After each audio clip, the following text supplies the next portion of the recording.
Hey everyone, and welcome back to the Unseen Wisdom. You know the drill. Don't forget to like, comment, and subscribe if you enjoy our content. Today we're diving into some seriously murky waters. The inauguration of Mozambique's new president and all the controversy swirling around it. Yeah, it's a bit of a political pressure cooker, isn't it? A real test for democracy when an election is this contested. Totally. And our sources are giving us a front row seat to the drama. So, just to set the stage, Daniel Chapo, the leader of the Frelimo party, was inaugurated as president just recently in Maputo. Big ceremony, over 2,000 people, including South African President Cyril Ramaphosa. Oh wow, so quite the turnout despite the controversy surrounding the election itself. Right? And that's what's so interesting. Beneath all that pomp and ceremony, there's this underlying tension. Absolutely. Our sources make it pretty clear that this inauguration is happening against a backdrop of serious unrest. The election back in October 2024 was highly contested, to say the least. Opposition parties like Renamo and MDM and even international observers are reporting all sorts of irregularities in the process. And it's not just procedural stuff either. Opposition leader Venancio Mondlane is straight up accusing Frelimo of stealing the election, point blank refusing to accept the results. His supporters have been protesting ever since October. Right, so there's a deep sense of distrust in the process itself. And how has the government responded to these accusations? Well, it's kind of fascinating, actually.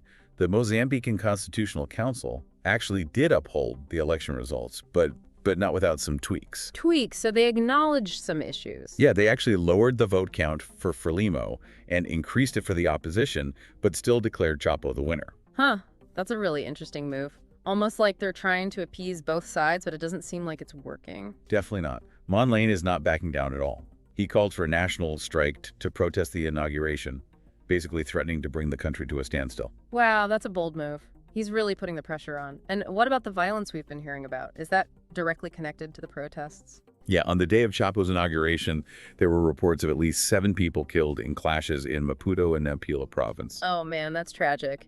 That really highlights how volatile the situation is and how quickly things could spiral out of control. And then you have Ramaphosa showing up at the inauguration, Mm. which has really thrown gasoline on the fire. It's a controversial move, for sure. I mean, why attend knowing how disputed the election was?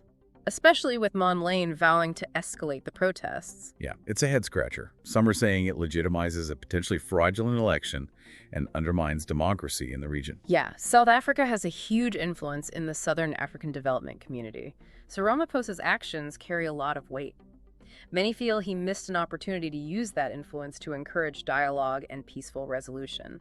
And it's not just international criticism. Some South African parliamentarians are calling Ramaphosa out for prioritizing regional stability over the concerns of his own people.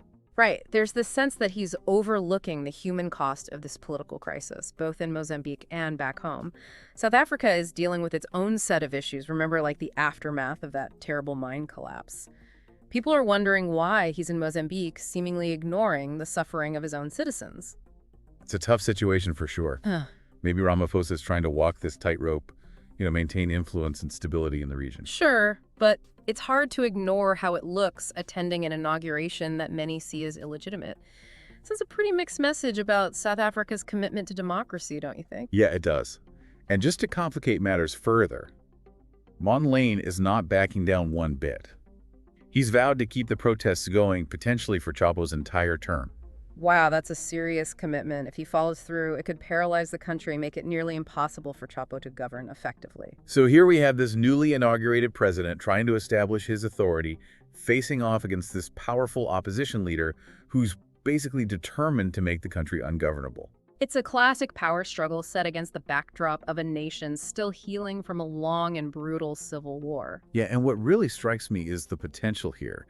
This situation could either push Mozambique forward on a path of democratic progress or drag it back into a cycle of violence and instability. Absolutely. The choices these key players make in the coming days and weeks will determine the fate of the nation.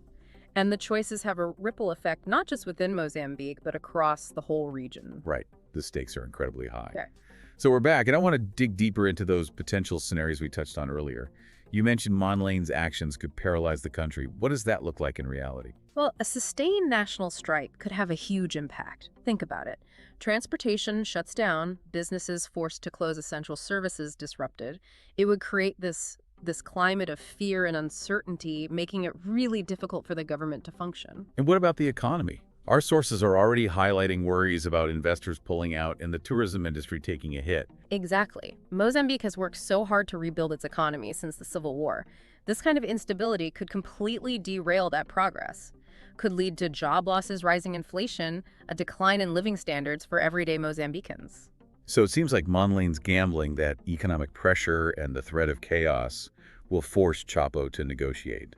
But is that realistic? What leverage does he actually have? It's a risky move for sure. Monlane's power comes from his ability to mobilize people and disrupt things. But if the protests turn violent or drag on too long, he could alienate potential allies, both within Mozambique and internationally. Makes sense. And speaking of the international community, what role could they play in all this? Well, the sources point to a few possibilities. Diplomatic pressure, for one. We've seen some South African parliamentarians calling on Ramaphosa to take a tougher stance against Chapo and push for real dialogue with the opposition. There's also the possibility of sanctions or other economic measures to try and incentivize Chapo to make concessions. But wouldn't that risk further destabilizing the country? Could it backfire and make Chapo even less willing to compromise? It's a valid point, and that's why any intervention would have to be really carefully thought out. It's about finding that balance between applying pressure and avoiding actions that could actually make things worse. So a delicate dance. Yeah. What about support for Monlane and the opposition? Could we see other countries backing his cause? It's possible, but it's complicated. Monlane is a controversial figure himself. Some see him as a champion for democracy, while others see him as an opportunist. Someone exploiting the situation for his own gain. Any external support would depend on how his strategy develops and whether he shows a real commitment to dialogue and peaceful solutions. Right. And let's not forget the people caught in the middle of this whole political tug-of-war, everyday Mozambicans. How are they experiencing this crisis? Our sources give us some insights into their lives. There's this definite feeling of fear and uncertainty. People are worried about their safety, their jobs, their future. Some are hopeful for change, a better future, but many are skeptical. Worried about a return to the violence and instability they lived through before? A sobering reminder that these political battles have real human consequences. People losing their lives, their homes, their sense of security. It really underscores the importance of finding a way towards reconciliation and lasting peace. So we've talked about potential economic turmoil, international pressure, the impact on everyday Mozambicans. But let's focus back on Monlane for a second. What are his options here? What paths could he take? Well, he could keep pushing his strategy of protests and disruption, hoping to force Chapo into concessions. But as we said, that comes with big risks. If the protests turn violent, he risks losing support and damaging his own credibility. What would a less confrontational approach look like? He could show he's willing to talk maybe through mediators or with support from international players. That would mean toning down the rhetoric and showing a real interest in finding common ground. It might also mean accepting some compromises, maybe a power-sharing deal, or guarantees for more political participation for the opposition. But would Chapo even be open to that? He's just been inaugurated. He's got the backing of the Constitutional Council. He might be feeling pretty confident about consolidating his power. True, there's no guarantee Chapo would be interested in talking, especially this early in his presidency. But he also has to think about the cost of ongoing unrest. A long crisis could damage his reputation, weaken his hold on power, make it really hard to govern effectively. So it's a waiting game. Both Chapo and Monlane have big decisions to make, and the future of Mozambique rests on the choices they make in these next few weeks and months. It's a pivotal moment. And as we head into the final part of our deep dive, I think it's crucial to consider the long-term implications of this crisis. Will this strengthen or weaken Mozambique's democracy? Will it lead to more stability and prosperity, or will it set the stage for future conflict? Those are the questions we'll be exploring next. All right, so we're back and ready to tackle those long-term implications you mentioned. What are the potential scenarios here, and what do they mean for Mozambique's future? Well, looking at the source material and what we've discussed, it seems like there are a few paths forward. One possibility is that Chapo, seeing how serious this is and the potential costs of all this unrest, he could make a genuine effort to reach out to the opposition and start some kind of dialogue reconciliation process. That sounds like the best-case scenario, but would that require a big shift from Chapo? So far, he hasn't seemed too open to compromise. Oh, it would definitely need a change in approach from both Chapo and Monlane. They'd both have to be willing to put aside their personal ambitions and, put the needs of the country first. It would take a lot of trust building, finding common ground, making tough concessions. What would those concessions actually look like? Well, it could involve things like constitutional reforms, to make sure the opposition has a bigger voice in politics, guarantees of free and fair elections going forward, maybe even a power-sharing deal where some government positions go to opposition figures. But wouldn't that kind of be rewarding Mon Lane for all the disruption he's caused? It's a fair point.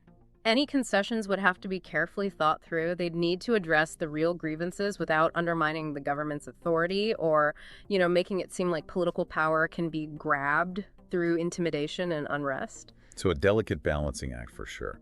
What if Chapo decides to just stick with his current approach? Prioritize consolidating power over reconciliation. Well, that takes us down a less optimistic path, but maybe a more likely one. We could see Mon Lane's support base gradually erode as people get tired of the protests and the economic turmoil. Chapo might be able to squash the unrest, maybe through a mix of concessions, security crackdowns, and strategic alliances with certain opposition figures. Wouldn't that come at a cost? Trading short-term stability for long-term damage to democracy. Exactly. This path risks Mozambique drifting towards authoritarianism. Less and less space for dissent or opposing voices. It might create a temporary sense of order, but it wouldn't solve the root causes of this crisis. It could even make future unrest more likely. So we had this potential path towards reconciliation on one side and a slide towards authoritarianism on the other. Yeah. Any other scenarios we should consider? Well, there's always the wild card of the unexpected right. A sudden economic downturn, a natural disaster, some kind of regional crisis, those could completely change the game. And we can't forget about the role of outside forces. Right. You mentioned earlier that the international community could apply diplomatic pressure or even sanctions. Exactly. What regional powers like South Africa and the wider international community do could have a huge impact on how this all plays out.